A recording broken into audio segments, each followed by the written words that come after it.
Le message du jour avec le pasteur Mickey Hardy. Souvenez-vous, deuxième partie.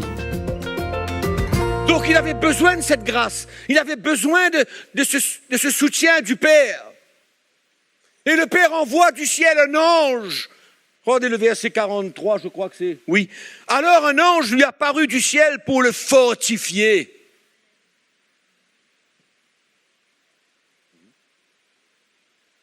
Comment peut-on s'engager dans une vie chrétienne sans savoir que Dieu non seulement est capable, mais il est là, dans toute situation, pour nous fortifier, pour nous emmener à faire ce que Dieu veut pour nous.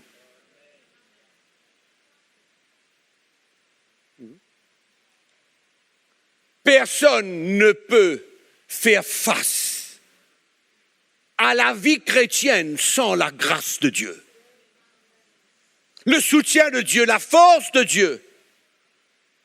Dans toute situation, personne, humainement, c'est impossible. Impossible.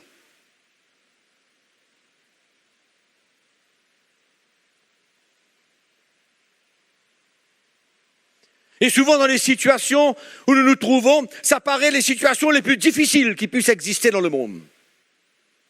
Oui. Mais si on veut vivre notre vie chrétienne sans avoir ce secours du Seigneur, que les anges du ciel descendent pour nous fortifier, qu'une voix se fait entendre dans les moments les plus terribles de la vie pour nous parler et nous encourager, et nous relever, et nous fortifier, et nous dire, mais continue, vas-y, je suis là, vas-y, continue. C'est ça que Jésus avait besoin dans le jardin avant de faire face à la croix. Et un ange du ciel descendu. Un ange du ciel. Dieu envoie un ange du ciel. Vous croyez qu'il peut faire ça pour nous? Vous croyez qu'il peut faire ça pour nous? Dans les moments les plus difficiles de la vie? Mais celui qui se confie en l'homme, non. Mais celui qui se confie en Dieu, oui. Celui qui veut goûter à la grâce de Dieu, c'est possible. Il faut premièrement décider. Il faut premièrement faire un acte volontaire. Volontaire. Ma décision, c'est de prendre ma croix. Oui. Un acte volontaire. Sachant que par ma propre force, je n'arriverai jamais. Et c'est ça qui a besoin de sortir de notre tête. On ne peut pas. C'est vrai qu'on ne peut pas. C'est pourquoi Jésus a dit, sans moi, vous ne pouvez rien faire. C'est pourquoi Jésus a dit ça. Sans moi, vous ne pouvez rien faire. Rien. Parce que le moindrement qu'on fera face à des situations difficiles, on va abandonner. Sans le Seigneur, on abandonne. Et on passe à côté du plan de Dieu. C'est trop dur, c'est trop difficile. J'ai pas envie de perdre ça. Mais je dis toujours, ce que Dieu veut que tu perdes, il te donnera certainement des choses plus, allons dire, grandes et merveilleuses que ce que tu as perdu. Et c'est comme ça qu'on retient notre vie. C'est comme ça qu'on garde notre vie. On est prêt, on la garde, on la préserve. On la préserve. Qu'est-ce que Pierre a voulu faire? Il n'a pas compris. Qu'est-ce qu'il a voulu faire? Protéger le Seigneur? Empêcher que les choses arrivent? Empêcher le plan de Dieu pour lui? Et pourtant, Pierre était là. Pendant combien de temps? Avec Jésus. Et pour nous, c'est pareil. On connaît le plan de Dieu. On sait ce que Dieu nous appelle à faire. Mais on ne veut pas chercher la force, la grâce de Dieu pour accomplir ce que Dieu nous demande. Et on reste dans notre propre sagesse, on demeure dans une espèce de, comment dirais-je, dans un état où on essaye de comprendre avec notre intelligence comment les choses vont se passer, qu'est-ce qui va se passer, comment sortir de ce problème. Qu'est-ce que j'ai à perdre? Qu'est-ce que j'ai à gagner? Des grandes discussions, des grands arguments.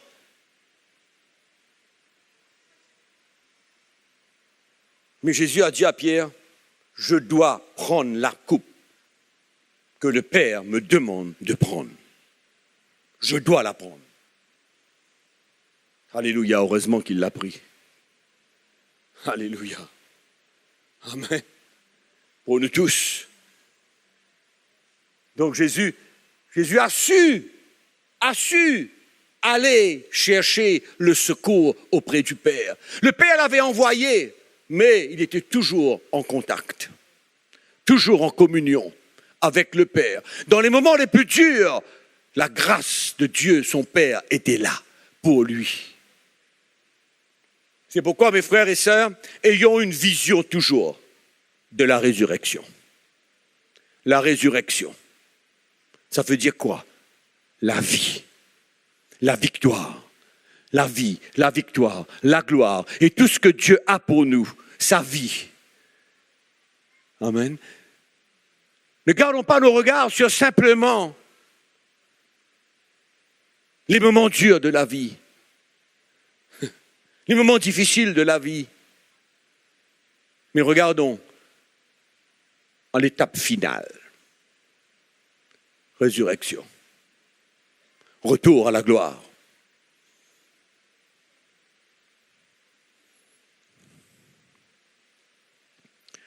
Chapitre 24, Luc, verset 1, et on va terminer. Luc, chapitre 24, verset 1. Le premier jour de la semaine, elles se rendirent au sépulcre de grand matin, portant les aromates qu'elles avaient préparés. Elles trouvèrent que la pierre avait été roulée de devant le sépulcre, et étant entrées, elles ne trouvèrent pas le corps du Seigneur Jésus. Comme elles ne savaient que penser de cela, voici 2 hommes leur apparurent, en habits resplendissants, saisis de frayeur. Elles baissèrent le visage contre terre, mais ils leur dirent, « Pourquoi cherchez-vous parmi les morts celui qui est vivant ?» Alléluia.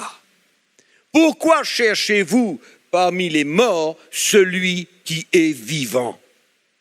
Il n'est point ici, mais il est ressuscité. Alléluia. Hein? C'est ça qu'il faut voir dans la vie chrétienne. C'est ça où on a besoin de mettre nos regards. Sans avoir peur, sans être inquiet.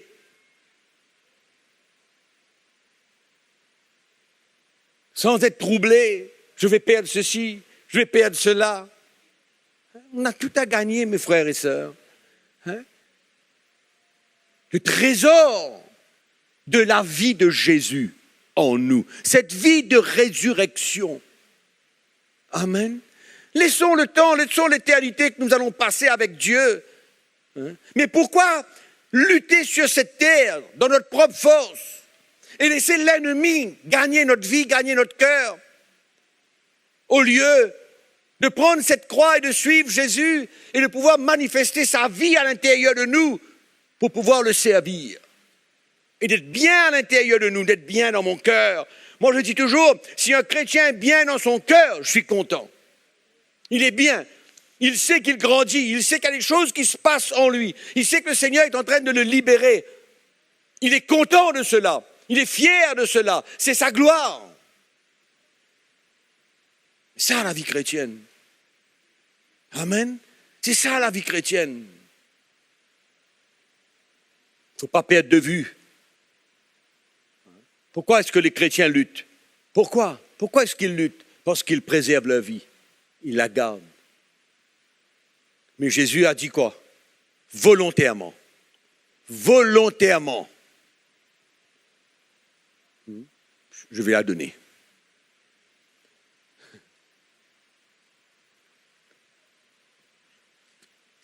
Et je termine dans ce chapitre 10 de l'évangile de Jean, juste ce verset, le même verset. Il dit, personne ne me l'ôte. personne. Hein? Mais je la donne de moi-même. Ça, c'est le challenge. Ça, c'est le défi. Je la donne de moi-même. Amen. Afin de la reprendre. Alléluia. N'ayons pas des visières, mes frères et sœurs, de la vie chrétienne d'aujourd'hui. On est dans le trou aujourd'hui, mais la vie chrétienne ne s'arrête pas là. On fait face à des choses qu'on ne veut pas. Qu'on pourrait dire, je n'ai pas besoin de ça dans ma vie. Pourquoi j'ai besoin de ça dans ma vie? Pourquoi? Ça aurait été tellement mieux si ça ne se passait pas. Mais Dieu a voulu ainsi et veut ainsi. Il y a certaines choses qui se passent, qui ont besoin de se passer.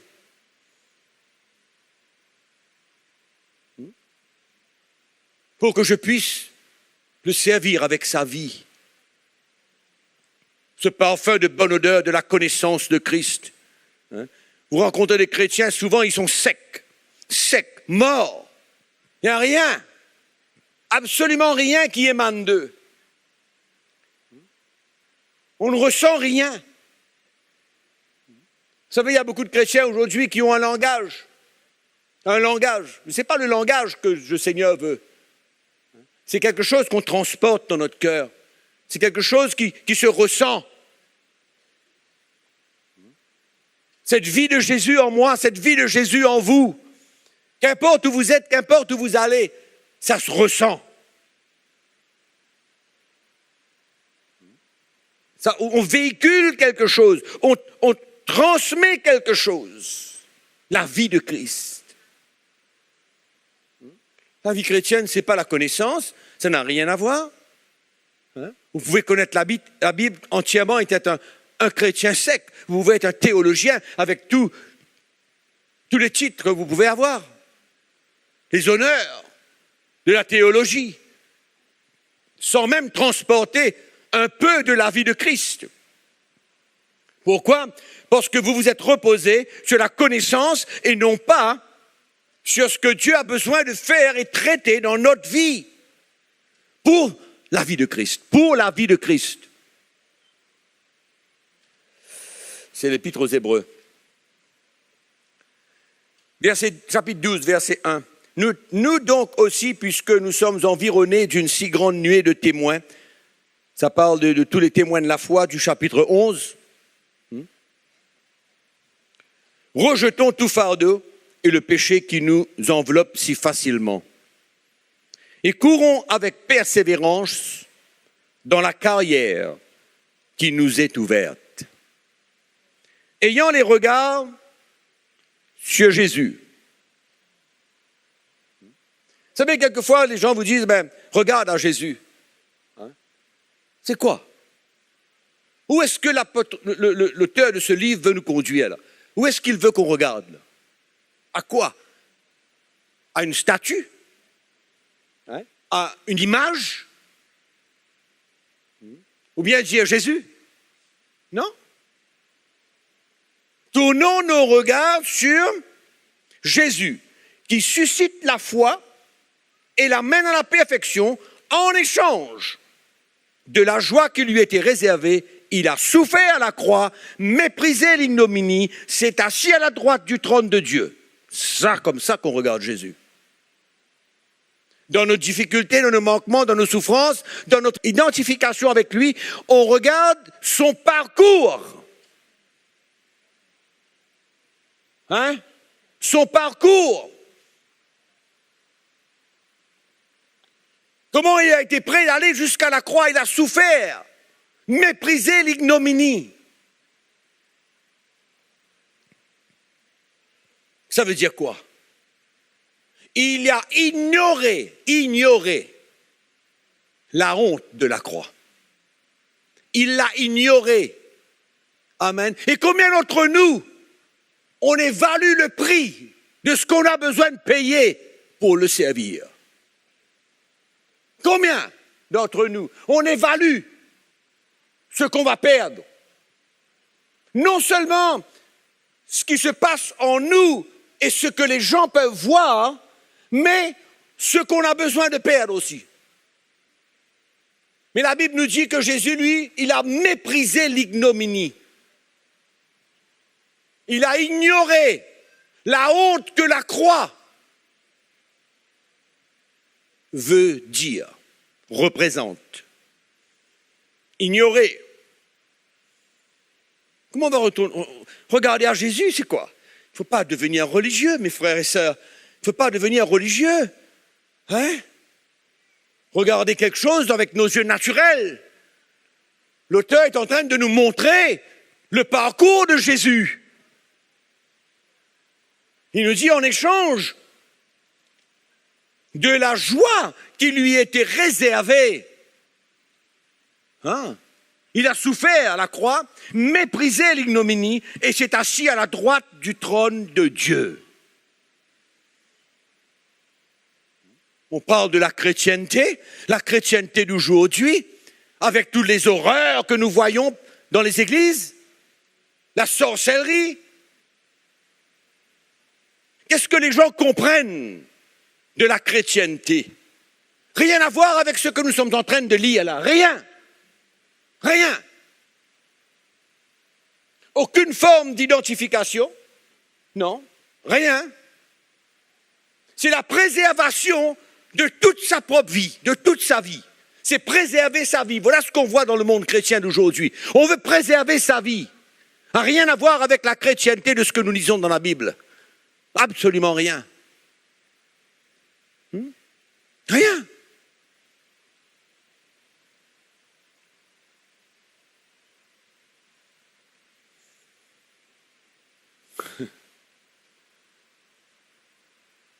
Le monde chrétien fait honte.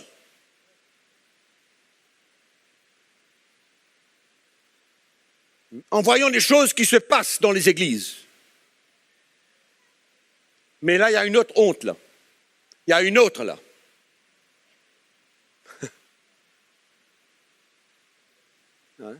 La honte que la croix représente.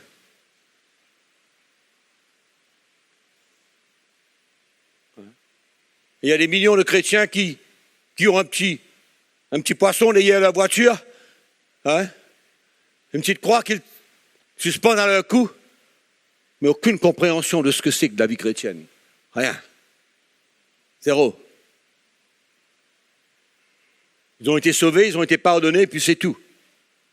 Et malheureusement, le peuple chrétien est en train d'être enseigné des voies perverses.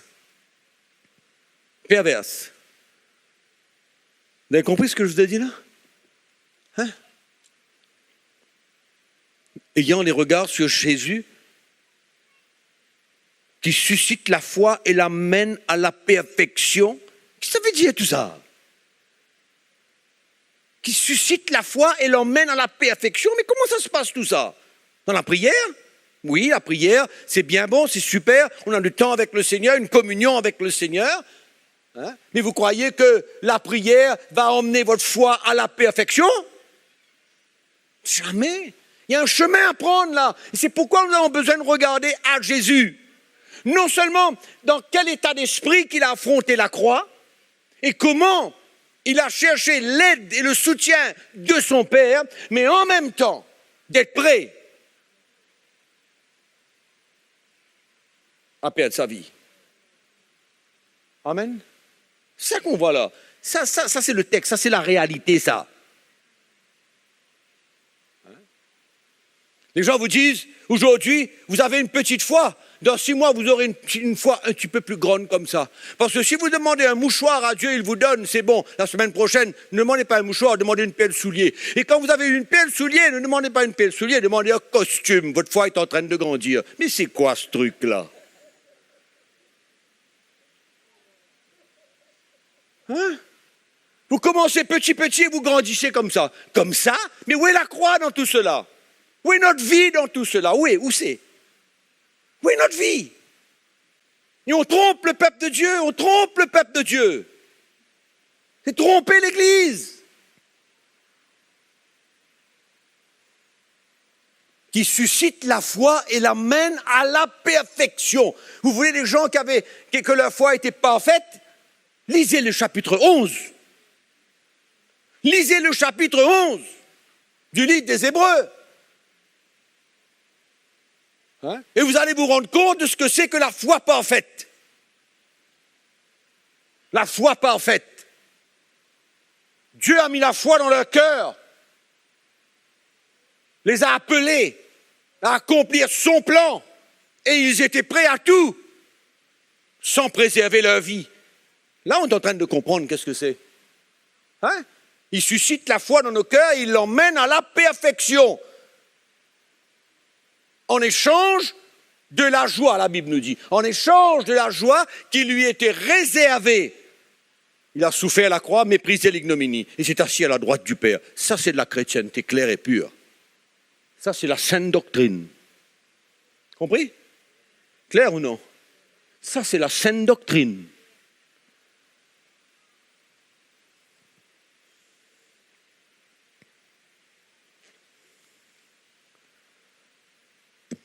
On est OK? Hein? C'est bon de temps à autre de nous rappeler un peu certaines choses, parce que souvent, on est englouti par les choses de la vie et par même le service de Dieu et même par les choses que nous avons besoin de faire toute la journée, et on oublie notre engagement. Hein? Notre engagement volontaire. On a peut-être oublié la décision qu'on a prise.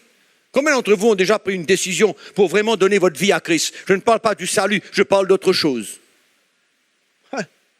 Combien d'entre vous ici? Soyez clairs, mes frères et sœurs. Hein? Ouais. Dieu vous a touché, Dieu a fait un miracle dans votre cœur, il a attendri votre cœur d'une manière ou d'une autre. Et ce jour-là, vous étiez prêts à tout. Prêts à tout. C'est pourquoi l'Épître aux Hébreux nous dit, souvenez-vous. Les jours où vous avez été éclairés, d'une manière ou d'une autre, éclairés peut dire beaucoup de choses. Peut dire, nos yeux se sont ouverts à la compréhension de ce que Dieu nous demande de notre vie. Ouais. Sans même savoir ce qu'il y a devant, sans même savoir qu'est-ce que c'est, mais on est prêt à tout. Oui, non, on est prêt. Et nous tous, je suis sûr, d'une manière ou d'une autre, on a goûté à cela. On a goûté à la main de Dieu dans notre vie pour nous parler clairement dans cette direction-là. C'est pourquoi il ne faut pas oublier. Dieu nous rappelle certaines choses souvent. Il veut nous rappeler certaines choses pour notre bien. Pour les choses qu'il a réservées pour nous. Il a réservé des choses pour nous, des bonnes choses. Hein?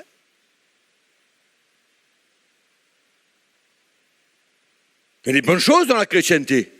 Il y a des choses extraordinaires dans la chrétienté. Hein? Il y a beaucoup de bénédictions dans la chrétienté. Il y a beaucoup de miracles que Dieu fait pour nous dans la chrétienté. Hein? Il y a beaucoup de joie que Dieu met dans notre cœur. C'est pourquoi beaucoup de gens, les non-chrétiens, ne comprennent pas qu'on n'a pas besoin d'alcool pour se réjouir. Hein? Il y a des gens qui ont besoin de l'alcool pour se réjouir. Ils sont malheureux comme tout, ils sont tristes, ils sont accablés, ils sont dépressifs. Mais quand ils boivent, il y a un sourire. Et ils croient qu'ils ont besoin de ça pour être de la joie. On n'a pas besoin de toutes ces choses-là pour être dans la joie, nous. On a la joie de Jésus dans notre cœur. Il y a tellement de cadeaux, il y a tellement de bénédictions que Dieu a pour nous. Et qu'on laisse l'ennemi nous voler. Nous voler. Pourquoi? Parce qu'on ne veut pas prêt.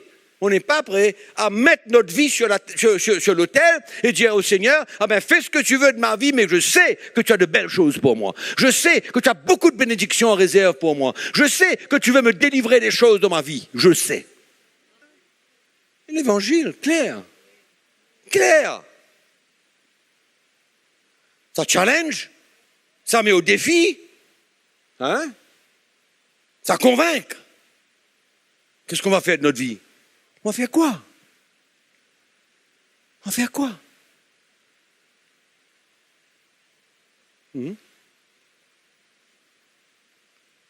la même époque, tous les ans, on dit un peu la même chose. Qu'est-ce qu'on va faire à la fin de l'année? Quels sont mes plans pour la fin de l'année? Quelle est la vision que j'ai pour la fin de l'année? Hein? Où est-ce que je vais faire la fête à la fin de l'année? Hein? Toutes sortes de petits plans à gauche et à droite, là. Encore une fois, je dis, chacun a un choix. On a un choix dans la vie. Un choix dans la liberté.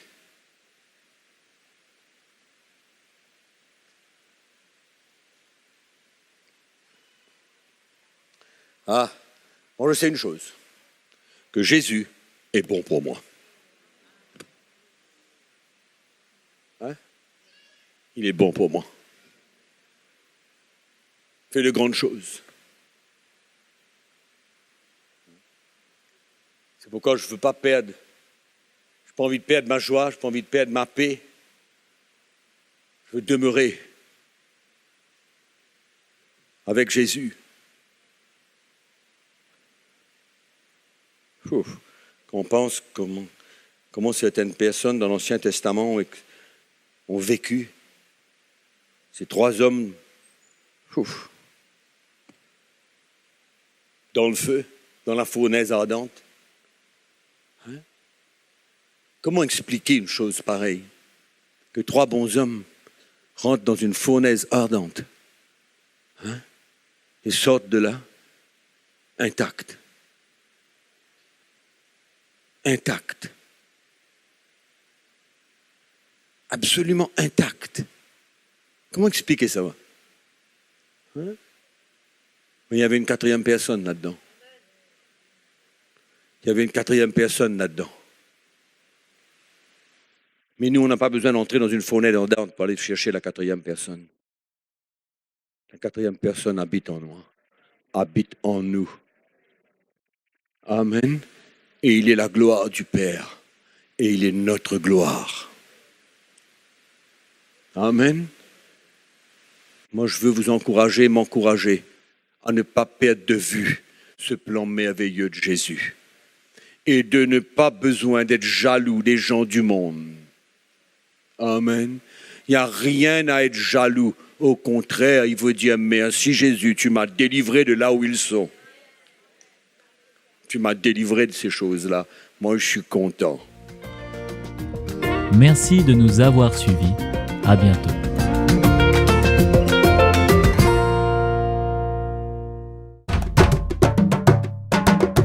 Pour plus d'informations, visitez le www.ctmi.org.